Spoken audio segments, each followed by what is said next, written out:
ఒక్కసారి ఉండమ్మా.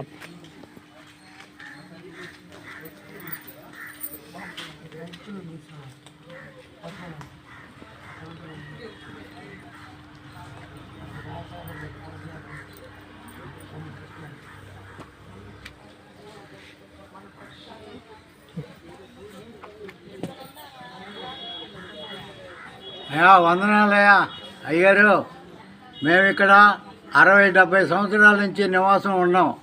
కానీ మాకు ఎలాంటి సహాయాలు లేక ఈ కరోనా వచ్చిన తర్వాత మేము అనాథలం అయిపోయి చాలా విషయానికి వెళ్ళటం లేదు, ఎక్కడికి వెళ్ళటం లేదు.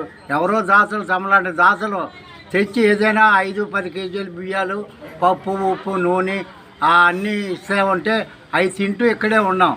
కనుక తమలాంటి దైవపరులు మాకు సహాయం చేసి ప్రతి నెల ఇలాంటి సబ్బులు, నూనె, బియ్యం, ఇంకా కందిపప్పు, మినపప్పు, కారం, ఉల్లిపాయలు ఇలాంటివన్నీ సాయం చేస్తే మేమంతా 165 మందే ఉన్నాం.